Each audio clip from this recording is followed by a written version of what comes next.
Welcome to the Free Will Show, a podcast that provides a beginner-friendly introduction to free will while also exploring cutting-edge developments on the topic. I'm Taylor Sear.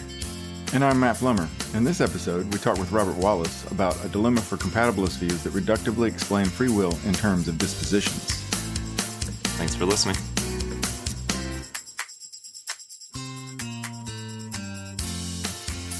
I'm happy to introduce Robert Wallace, Assistant Professor of Philosophy at Cal Poly in San Luis Obispo, California.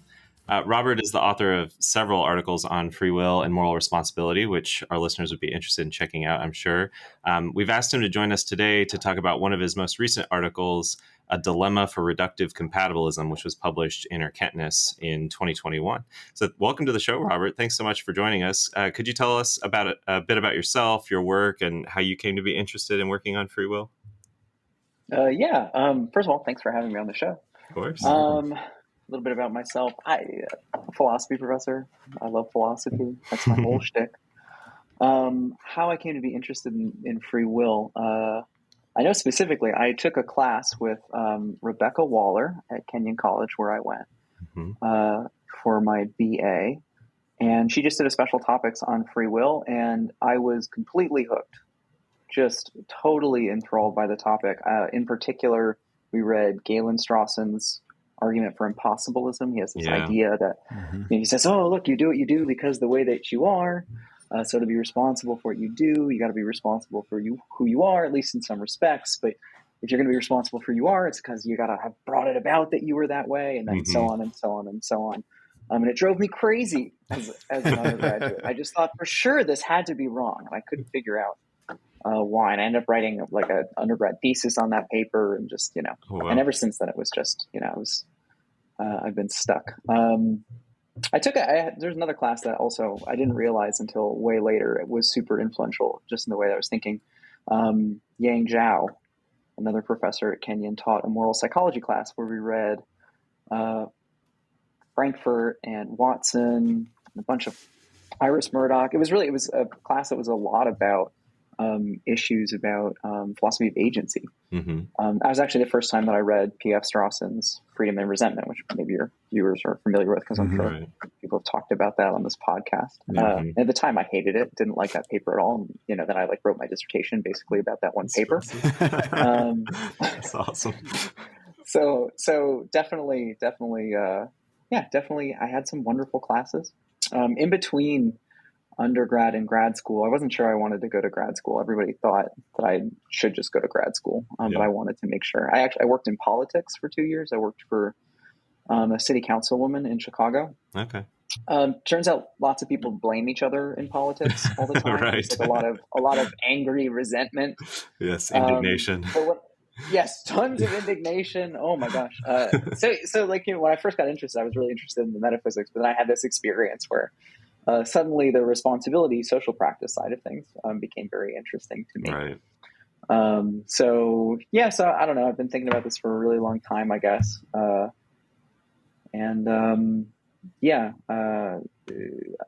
think it's a fun area of philosophy to think about because I think it's like super relevant to ordinary life. Like it's just something that I think you can explain to anybody, and they can kind of get a sense of like, oh yeah, I could see why this would be important. Right. And it's also good too, because it's sort of at the intersection of all kinds of things, right? So I think in order to really think carefully about free will, you have to know metaphysics and mind and philosophy of action, and you also need to know ethics. And I think now, especially because of the, I think, focus on blame and resentment and social practices, you really need to know social philosophy and kind of be an astute observer of social relations.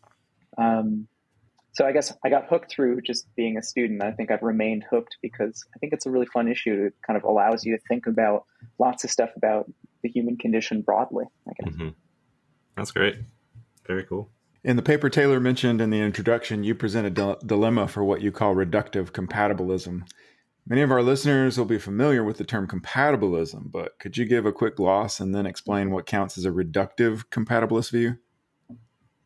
Yeah, sure. I think so. Compatibilism is the thesis that free will is compatible with physical determinism. I understand physical determinism to be the thesis that the past and the laws of nature entail one unique future. Maybe it doesn't have to be the past. It could just be any kind of physical state. It's just a thesis about the way the natural world works. Reductive compatibilism, as I understand it, is a compatibilist view that appeals to reduction to show that free will is compatible with determinism. What do I mean by reduction? So I think all over the place in philosophy, there's attempts at reductive explanation. So like at a very general level, a lot of philosophical problems have the following structure. There's some higher level thing that seems weird, and we want to explain it in terms of something lower level. Maybe we would use language here about fundamentality. We want to explain something that's less fundamental in terms of something more fundamental. Or you might even be interested in a kind of reduction that sort of limits what you are ontologically committed to. So you might worry there's some things about the world that seem strange. And it would be great if you could explain those strange things in terms of things that were not so strange. Right. So like I think a simple example here is if you're a physicalist in the philosophy of mind, if you think everything's physical, you might want to have a reductive explanation of the mental. You might want to say all this mental stuff is in fact just brain states, or it's reducible to physical activity. So you're taking some kind of higher, sort of supposing that there's a higher level or less fundamental thing, and you're going to try to explain it in terms of something more simple, more fundamental. So like I think sort of a reductive analysis would be a classic way of thinking about it. You have a term, and then you break that term into more simple terms. Right. Here, I think what we're interested in is kind of like a metaphysical reduction. There's some part of reality that seems less fundamental, sort of by supposition, and then what you want to do is you want to break that up into something smaller in order to explain it.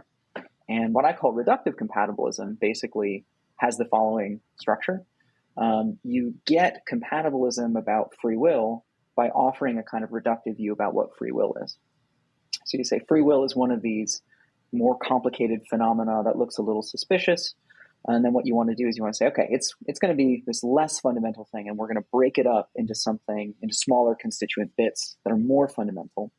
And the idea here in, I think, the project of reductive compatibilism is if the more fundamental stuff looks, or the more basic stuff looks to be compatible with determinism, then we have a reason to think that the stuff that is built up out of it, free will, is in fact compatible with determinism.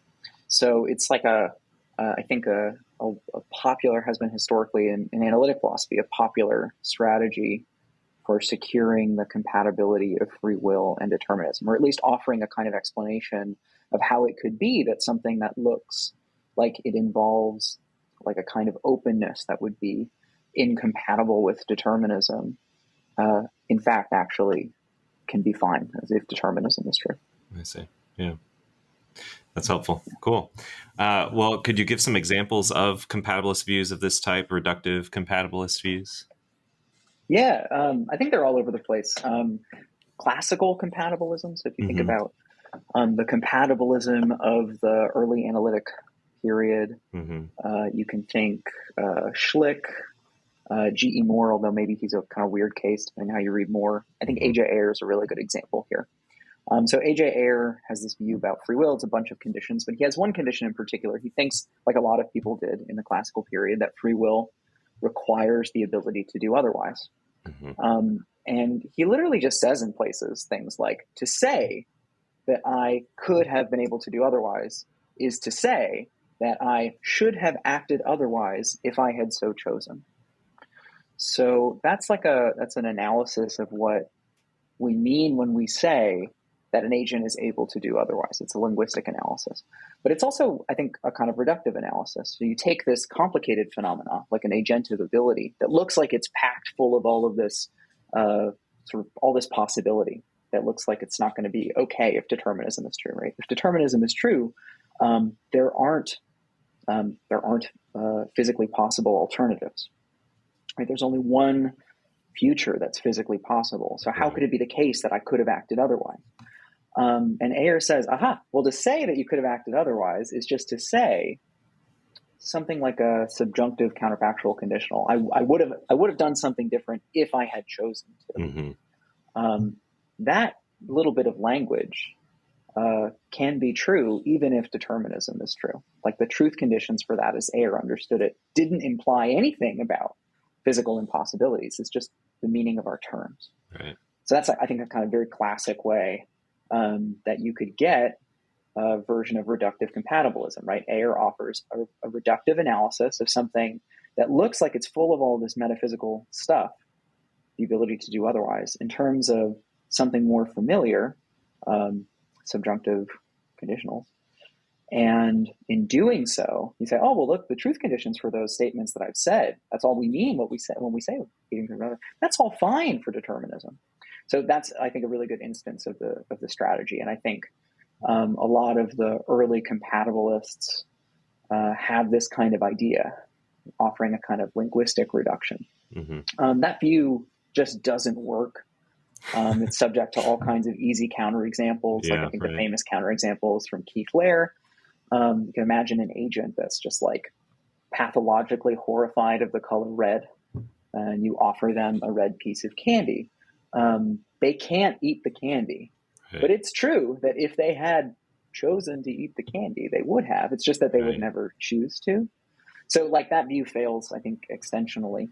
I think there's a deeper problem, sort of that this extensional failure highlights. The view kind of presupposes that the agent can choose already, because choosing language shows up in the counterfactuals. I'll talk more about that later. I think that's kind of a core problem with the project of reduction. How do you get rid of the things in your reduction that you're trying to explain? But I think that's a really good example of a classic view. Mm-hmm. I think more recently, you see a version of this view that doesn't appeal to language, but appeals to metaphysics. And in particular, appeals to the notion of a disposition. Mm-hmm. So dispositions, that sounds like a fancy word. But we talk about dispositions all the time, all over the place, right? So I have a glass coffee mug that I really like. It seems very fancy. It's very fragile, though. If I were to drop it or bump it in any way, I'm sure it would just like shatter into a bajillion pieces. Right. So I have a fragile glass. What does it mean for a glass to be fragile? Well, it means it probably has some kind of causal structure such that if I were to drop it, it would break. See how that's kind of similar to the Ayer thing? Because now we're thinking about counterfactuals again. We're thinking about what would happen if something were different. It would break if I were to drop it. But unlike just the Ayer stuff, rather than saying, oh, well, it's just bits of language, when I say that my glass is fragile, I'm saying something in a realist way, like about the glass itself. I'm saying this glass has a property. It's fragile. And it's that fragility maybe that explains why these statements about the thing is true. So one way that you could sort of offer a reductive view that maybe doesn't have this weird, oh, it's just all language or whatever, is to think, well, look, abilities are modal properties, right? If you think free will is about abilities, which I think is very plausible, you could think it's the ability to do otherwise, right? Being able to do this rather than that. You needn't think that. You could think it's just an ability to, let's say, act according to your reasons. You could have a different view that doesn't require this sort of possibility talk. Right. But you can still think about it in terms of abilities. Abilities are a lot like dispositions. To say that you have an ability is to say that given some conditions, you can do this further thing. Dispositions like fragility, they're interesting. They kind of point beyond themselves. So when I say the glass is fragile, even if the glass never breaks, I'm sort of pointing to this possibility that could happen given certain conditions. Right. And ability talk is like that too. If I say, yeah, I'm able to lift my arm up, even if I never do, kind of points beyond. You're attributing something to me. So I think a sort of contemporary version of this view says, oh, maybe we can explain free will in terms of dispositions. I think a classic, maybe I shouldn't say classic, but a sort of, I think for a lot of people, Fisher and Revisa's reasons responsive compatibilism is kind of like the standard compatibilist view. They have this view that says you have free will because there's this reasons responsive mechanism that operates when you act. So your action is sort of guided by reasons in the right way. That's what makes you free and responsible, or maybe just responsible. What is a mechanism?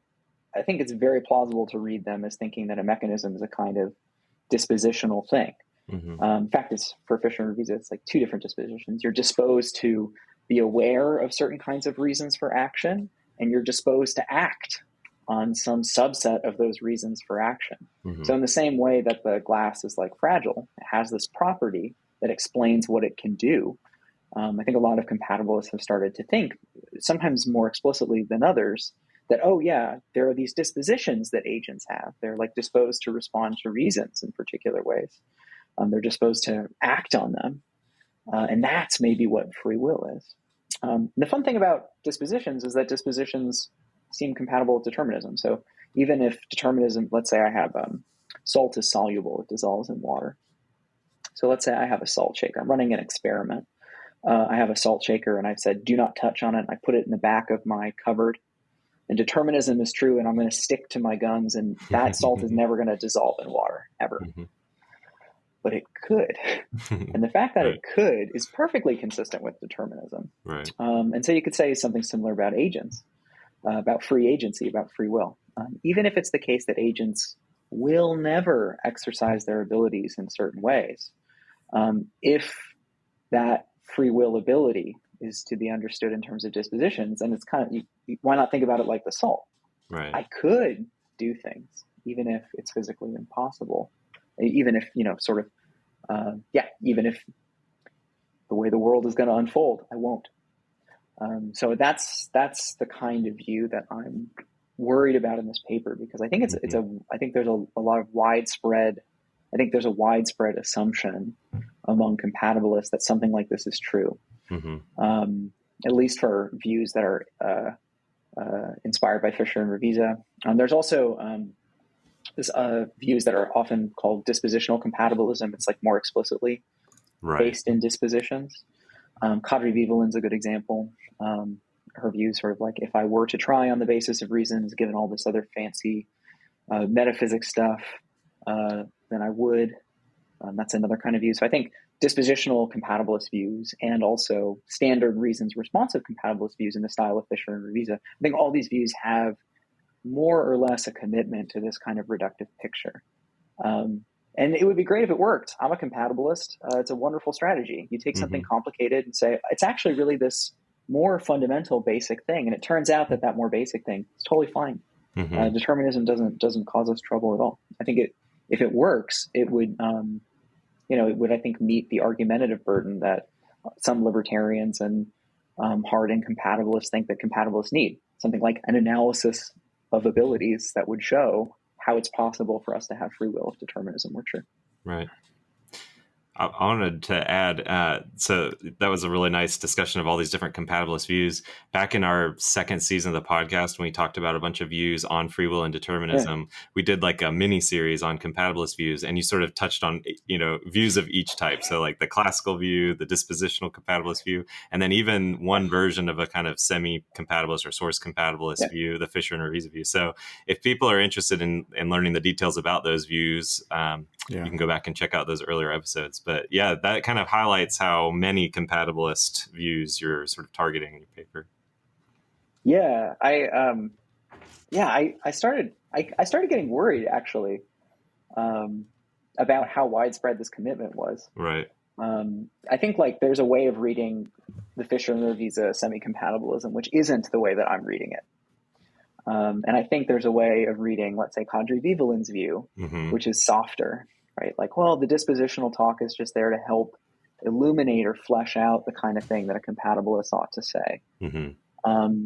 And like, I understand the appeal of that way of going, but I just think, if you crack open responsibility and control and you look at all the footnotes, I think they're talking in dispositional terms. They're talking in the same way that you would talk about fragility, solubility, these other kinds of properties that have to do with possibility. Right. Yeah, that makes sense. You argue that reductive compatibilism faces a gap problem since there's a conceptual gap between free will and the dispositions that free will or ability allegedly reduces to. So could you explain this gap problem? Yeah, I think it might be helpful to talk in general about problems for reductive explanation, and then I can sort of fit in what I'm thinking about into that broader framework. So earlier I mentioned, like, look, philosophers are sometimes interested in explaining sort of the relationship between levels of things, something sort of more complicated or derivative in terms of something more basic or fundamental. And that's a great way of explaining something, but it can go wrong. So, for instance, if I say something like x reduces to y, I say something like x is nothing over and above y. But it turns out that x has some feature or quality that is not explainable in terms of y. Like if the thing I'm trying to say, x is just y, and it turns out x has this feature that like y is just like, it's not, y doesn't have it, or it's not obvious how y can possibly explain it. That's a problem. That's a bad reduction. So, for instance, use philosophy of mind as an example, right? So physicalists about the mental famously face their own explanatory gap, because if you think that the mental is just ultimately brain stuff, there's this worry on behalf of dualists, various kinds, people who think that there can't just be the physical stuff. They worry, like, how can the brain stuff possibly explain conscious experience? It seems so different. And one way that worry is expressed is sometimes in terms of the concepts at play, that there's like this radical conceptual gap between the mental concepts and the physical concepts. There's lots of interesting ways that reductive physicalism and philosophy of mind tries to deal with that problem. And I don't think that the problem that I'm offering is like parallel to that problem. But the thing that I'm worried about is kind of similar, right? It's an instance of a general problem with reductive explanation. When you offer a reduction, you want everything in the thing that you're reducing to be explainable in terms of your reductive base. The thing that you're going to say is more fundamental or basic, that composes or explains the higher level phenomenon. Right. So I just think that when we think about free agency or free will, we're thinking about abilities, and maybe some abilities are explained in terms of dispositions, right? Like I'm able to sweat when I run, and that's not the kind of ability that we mean. Right. We mean something that's active or directed by the agent. You might use language of self-determination here. I like to use the language about settling. I think a lot of people, when I talk about settling, they think, oh, you must be a libertarian. A lot of libertarians like the language of settling, like Helen Stewart, for instance, and some really interesting work on how even the nature of action precludes the possibility of determinism. But I like settling, right? So I think part of what it is to think that an agent has free will, just as like conceptually, is to think that they settle for themselves what they're going to do. Right. Right. Like the happenings of non-agents, sort of like nothing about those non-agents settles what's going to happen. It's like entirely a matter of the antecedents. Maybe it's a matter of chancy processes. It's more passive, right? So like think about my fragile glass coffee mug. It breaks. If it were to break, it would break just because it dropped. That would be a matter of its sort of intrinsic causal structure, maybe, and the circumstances it happens to find itself in. That seems so different from how we think about agents. Agency is about not just manifesting one's intrinsic nature in the circumstances that one happens to find oneself in. Agency is, I think, conceptually related to the ability, sort of like stepping back, selecting among competing options, being the final say, having a kind of active role to play in what happens next. The paper actually starts with this inspirational quote that I found on the internet, which is often misattributed to Viktor Frankl. Viktor Frankl never said this. This is just like an internet quote. Okay. Here's the quote. Between stimulus and response, there is space. In that space is our power to choose our response. In our response lies our growth and our freedom. I think that's like a pretty good, like folk concept about what free will is. And I was especially excited to find this because the language of stimulus and response, if you go into the metaphysics of dispositions, that's exactly how metaphysicians talk about dispositions. Right. The stimulus condition of my glass's fragility is that it is dropped. And the manifestation of that is that it breaks. So that language of stimulus and response, of stimulus manifestation, that's exactly how metaphysicians talk about dispositions. So I think, So we know well, who didn't say that. Who did you find out who did say it? no, it's just like one of Okay. these weird internet things. It's, Yeah.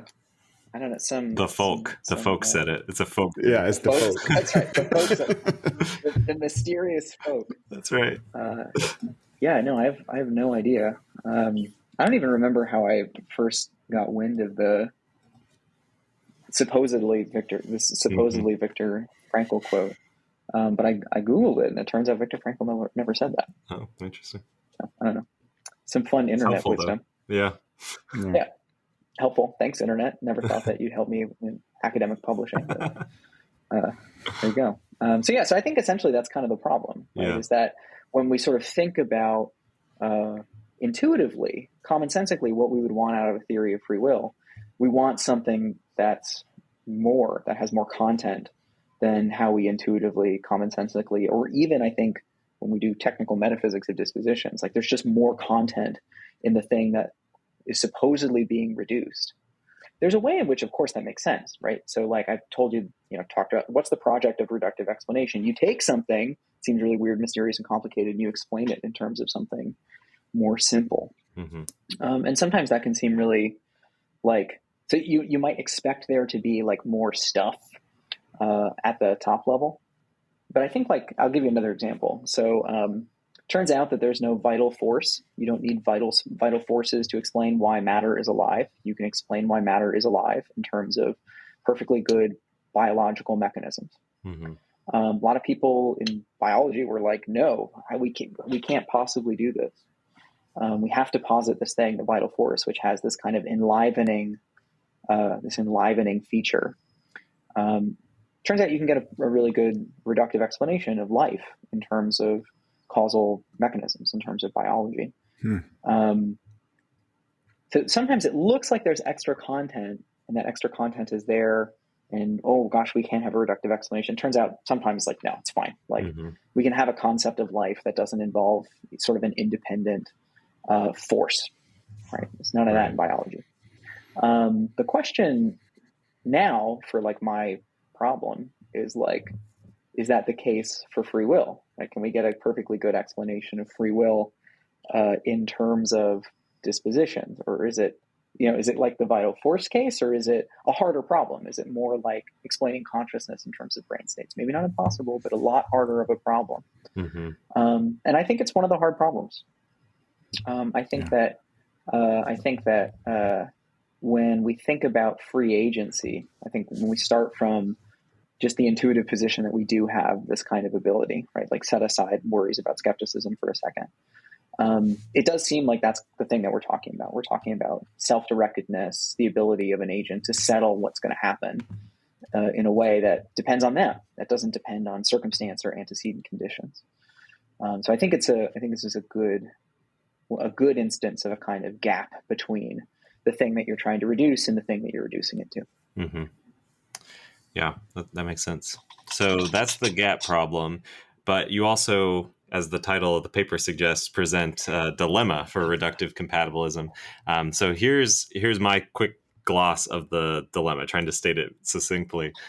Either the reductive compatibilist says that the free will ability should be analyzed in terms of the manifestation of some disposition. That's one horn. Or second horn, we could treat free actions as the relevant stimulus conditions of the disposition. So can you say a little bit more? That was, I'm sure our listeners would appreciate some unpacking there. You say a little bit about the dilemma and why you think each of the horns is a problem for reductive compatibilists. Yeah, although that was a good gloss. So Thanks. One thing you could do is you could think like, look, we're interested in this thing. Robert, you say that we're interested in this thing, like settling what's going to happen. Easy, I can tell you how that happens. An agent whose reason's responsive is in a choice situation, and they're sensitive to certain kinds of reasons, and they're disposed to act on the basis of some of those reasons, and so they perform an action. What am I missing here? Right?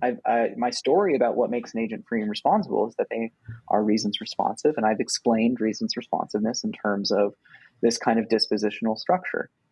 The agent is aware of reasons, and that disposes them to act in particular ways. That sounds really good. But I think, like, okay, then what you're saying is that free action, I think this is what the view amounts to, free action ends up being the manifestation of this reason's reactivity. So it's not up to me in the first instance what reasons I am sensitive to or aware of. And if we say that the relationship between my reasons and my action is dispositional, I worry that we kind of make it seem like the relationship between dropping the fragile glass and the glass breaking. It's like just a matter of my intrinsic rational structure manifesting, Right. rather than something like I'm choosing or deciding or intending. It's like where is my agency in this process once we start thinking about it in dispositional terms? Mm-hmm. I think the natural answer there is, well, it's in the action, it's in the manifestation of your acting on the basis of reasons. And I say, well, if that manifestation is dispositional in just the same way that the glass's manifestation is dispositional, then I have a hard time sort of conceptually understanding that or seeing that as a free action that I've settled on. If I can get myself into that mindset, then I think what the view ends up saying is like, I'm disposed to exercise my free will in response to reasons that I'm sensitive to or aware of, in which case I've failed to offer a reductive explanation. Mm-hmm. Which is the whole game, right? Because the whole project here for the compatibilist who engages in this strategy is to explain free will, this thing that doesn't look compatible with determinism on first glance, in terms of things that are obviously compatible with determinism, dispositions like solubility, fragility, things like that. Right. So that's one horn. And that's, I think, a horn that captures the Fisher and Revisa style view. And all the kinds of views that have been kind of inspired by them. I think when people talk about being reasons responsive in the style of Fisher and Revisa, I think they're thinking about free will in terms of dispositional manifestation, right? Like the agent is disposed to manifest their agency in particular ways in response to reasons. And I just worry, like, you're either failing to explain what's going on, or you're just assuming or like you're just assuming that the agent has free will in the way that you're trying to explain. Right. The other horn has to do with thinking about agential activity in the stimulus conditions. So this is the classical compatibilists. So they're not thinking in terms of dispositions. But if you think about the view I attributed to Aja Ayer, if I had chosen otherwise, I would have. In the antecedent of that conditional, the counterfactual, right, like is the exercise of some of my agency. It's a choice. If I had chosen, I would have done otherwise. And most of the dispositional compatibilist views in the contemporary literature, like Michael Farah's view, Kadri Viveland's view, they have a similar structure to the classical compatibilist view. Now it's no longer the antecedent of a counterfactual, but the stimulus condition for the dispositions that explain free will involve things like choosings or tryings or decidings. And so when the agent tries on the basis of reasons, then they perform an action. Right? So here we're thinking like the agency stuff isn't happening in the manifestation. Kind of the agency stuff is happening in the stimulus. It's happening prior to. And here I just think, well, look, you just got to tell me like what it is for an agent to try. Otherwise, it kind of just seems like what you're saying is when an agent exercises their free will ability, they settle that they're going to X by trying to X, then they perform an action. Mm-hmm. So here, I just think that's not a reductive analysis of free will. And actually, I think that this problem is really old. So Roderick Chisholm, in one of his early papers, where he says, actually, we should all be agent causalists, he complains about the classical conditional analysis. He says, like, here's my gloss on what Chisholm says. He says that the whole problem is explaining like what it would take for an agent to be able to like freely try or freely decide or freely choose. So if your reductive explanation has in the thing that you're trying to explain this complex phenomena to, like tryings or choosings or deciding, you're not really offering a reduction at all. Right. And so you're not engaging in, you're just failing to do what you said you're going to do, which is show how this complicated phenomena that doesn't look compatible with determinism really is, because it's explainable in terms of this more simple fundamental stuff that's compatible with determinism. Mm-hmm. So, to kind of use a comparison here, the glass breaks when it's dropped. So it manifests given a stimulus. And the heart of the dilemma is just extant reductive compatibilist views kind of locate agency either in that manifestation or the stimulus. And I think either way, they end up failing to be reductive explanations. They either just don't explain reductively, or they kind of, or they end up making agency look like a mere passive reaction to what came before. They make the exercise of the free will ability look like the manifestation of fragility, which strikes me as conceptually confused. Mm-hmm. Yeah, that makes sense. And this problem is not going to be unique for compatibilists, right? Because some libertarians try to give a reductive analysis too. So like Chris Franklin's book on event causal libertarian has reduction in the subtitle. Yeah. Mm-hmm. Yes. This is a great and important question. I think one of the things that I really puzzled through in writing this paper was thinking about the relationship between the problem that I was marshaling against compatibilists and general problems for reductionism in theorizing about free will. Right. So I'll give you an interesting example about Christopher Franklin's view. His book is great. I think it does a lot to advance the project of event causal libertarianism. One of the things that he's interested in doing is defending event causal libertarianism, which is a reductive view, which says that free will, free agency can be explained in terms of event causation of a particular sort. So it's going to be explainable in terms of events causing other events. It's going to be a libertarian view, so that causation, it's got to be indeterminism somewhere. Can't be the case that the past events determine, what's going to happen next. There has to be some leeway in there. And views of that sort, very famously, have kind of problems because they're reductive. So I think a good example of a kind of sister problem is the disappearing agent objection to event causal libertarianism. Right. Yeah. He's got an argument in the book called the "It Ain't Me" argument. Yeah. I love this argument. I've been thinking a lot about this argument. I think that book, he and I are swimming in similar, circles in terms of thinking about ontological considerations in the free will debate. The disappearing agent objection is look, if it turns out that, here's my gloss of Dirk Pereboom's version. If it turns out that what settles that an agent will act is an indeterministic process of previous mental events, then it's not clear that the agent settles what they're going to do. Because where's the agent? The agent seems to disappear from your explanation. Neil Levy thinks that this is a luck problem. It's just pure luck which one of the actions are caused by the antecedent events. I think Dirk's version is interesting because it's kind of, this is how Chris Franklin thinks about it. It's kind of a problem for reducing agency, right? Mm-hmm. Where's the agent when you just have an event causal structure? I think this is a kind of sister problem. There might be instances of a general problem for reductionism in free will. I don't think it's quite the same problem, and I'll say why. The thing that I'm targeting in this paper is an attempt to explain the free will ability.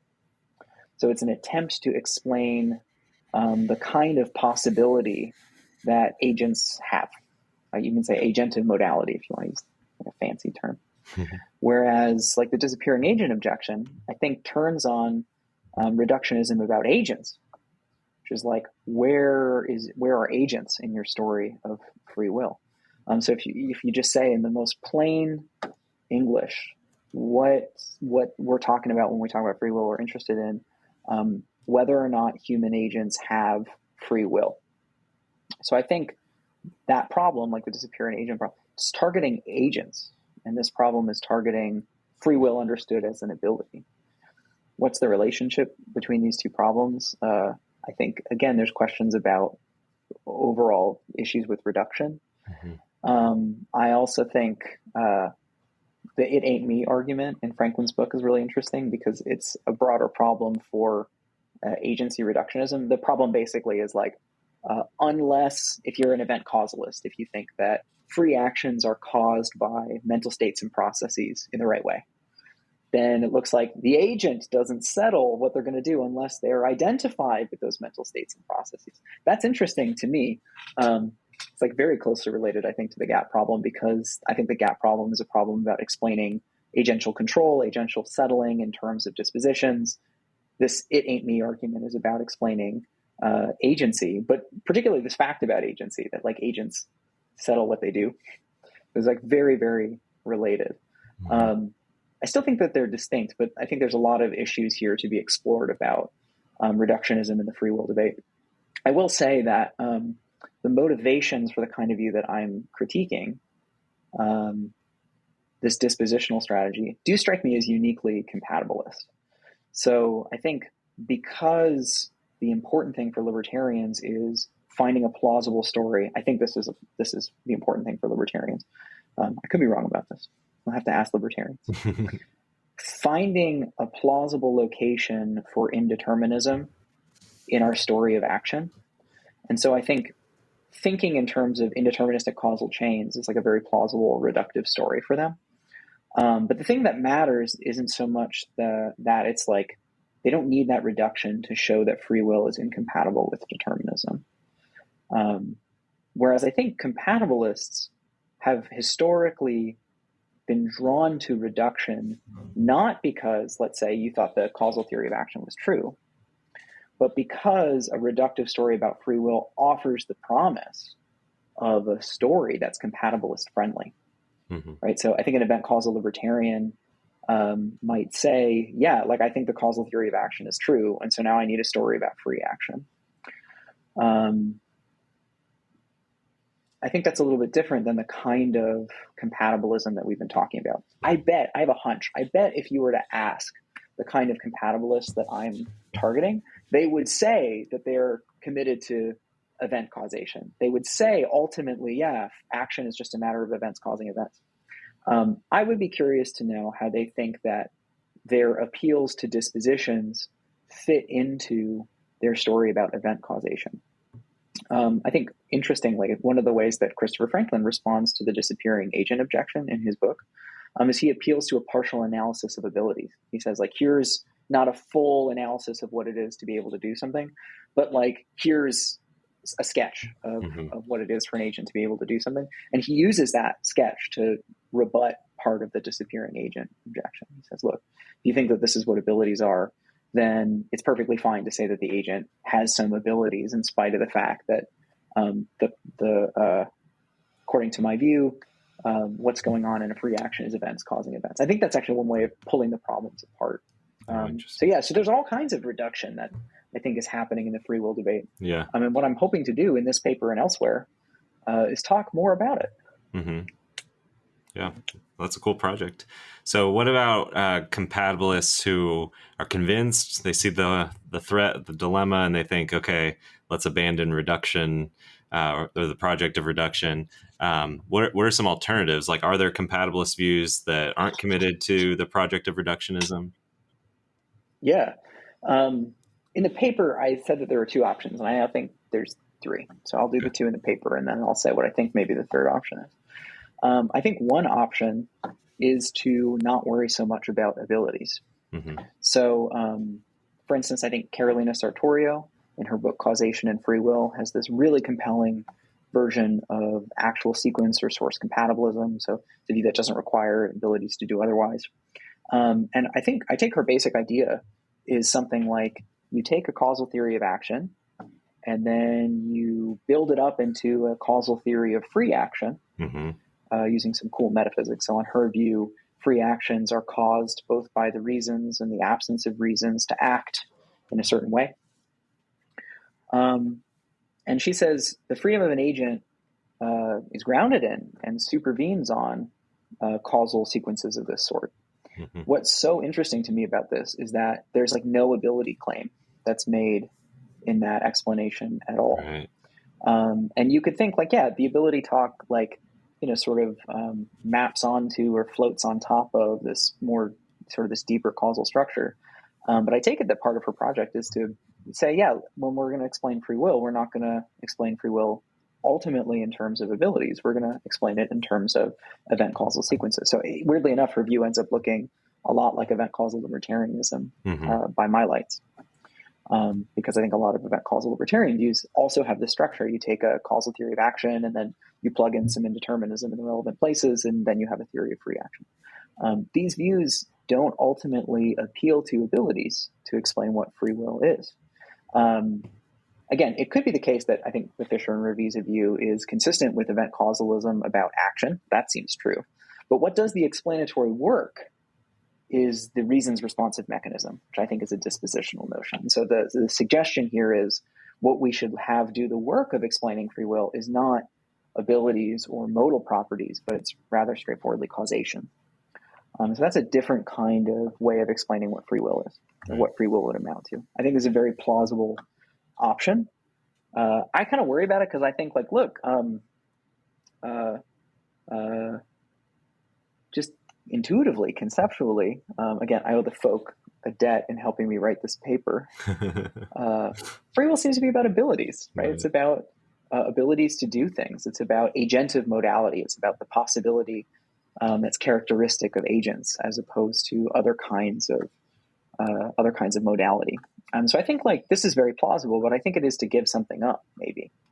It's to think about the way that we decide to explain freedom and free will in a way that's, I think, a little bit further away from common sense. That might be warranted, ultimately. I mean, Carolina's, her view is great. It's hyper sophisticated. It's very hard to figure out, if you were a compatibilist who disagreed with her, exactly where you'd want to disagree. Right. But again, I think it has a cost. We're missing out on this conceptual thing. Free will is about abilities. I think another thing you could do is to give up the project of reduction. I can give, I think, a good example of this. Susan Wolf, in her excellent book, Freedom Within Reason, offers an argument that free will is compatible with determinism.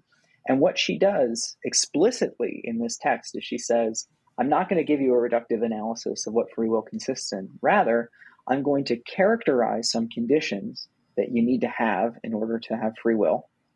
And then I'm going to show you that there's no reason to think that determinism would rule out these characterizing conditions. So in particular, she says, like, you have this sort of free will ability if you have the skills and talents and capacities and dispositions that you need to have it. And so her thought is, like, okay, if determinism doesn't rule out any of these prior conditions, then we should think that free will is compatible with determinism. What I think is really interesting about this view is that it has a lot of the same merits as the reductive view, because it's appealing to these properties that seem compatible with determinism, but it doesn't, like, say that what it is to have free will is to just have, this set of capacities or this anything in particular. It's a rough characterization. So it offers, I think, a kind of first blush reason to think that free will is compatible with determinism. And if you have that in concert with arguments against libertarianism, arguments against free will skepticism, that might be enough.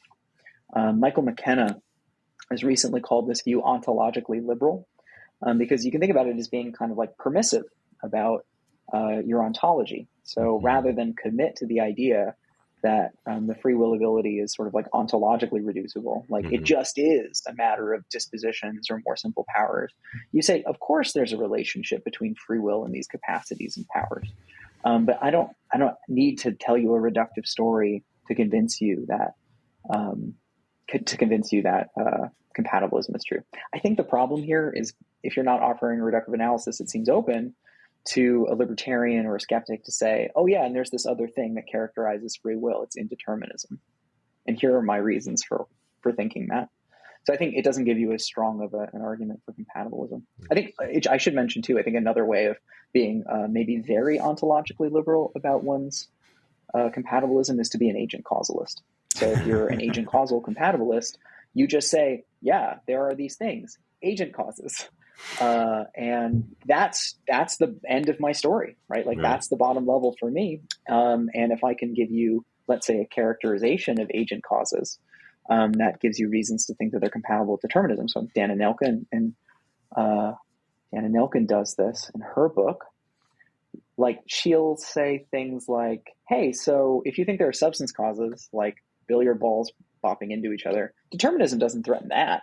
And if there are agent causes, there's probably going to be kind of like, billiard ball causes. And so we have some kind of reason to think that these things are compatible. So that's another way of going, is just to say, so I guess two options. One option is to not worry so much about abilities, do something leaner and meaner. I think another option is to not worry about reduction and either sort of give up the project of reducing free will, or I guess I shouldn't say or, give up the project of reducing free will, where that means either taking on a very big ontological commitment or deciding that we can be a little bit more loose about why we think compatibilism is true. Yeah. Since writing this paper, I think one of the things I think would really be worth thinking about is the nature of reductive explanation. So if you look at the history of analytic metaphysics, people have thought about reduction differently at different times. So if I were to go back to the mid 1960s, people would be thinking what you want to do is identify one phenomenon with another so that you can strike the complicated phenomena off your list of existence commitments. I don't have to think that there's this weird stuff, the mind. There's just brains. Great.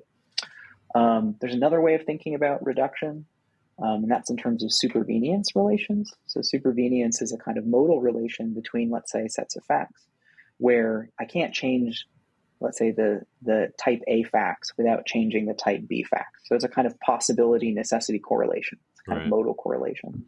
A lot of people thought that supervenience might be a way of getting reductive explanations. I'm kind of skeptical of that. But there's also, I think now, since maybe at the earliest, the mid-90s, there's been this kind of post-modal revolution in metaphysics where people are talking about fundamentality. They're thinking about this relation called grounding, which you can colloquially express in terms of the in virtue of relation. Right? So Socrates is mortal. He's going to die in virtue of being a human being.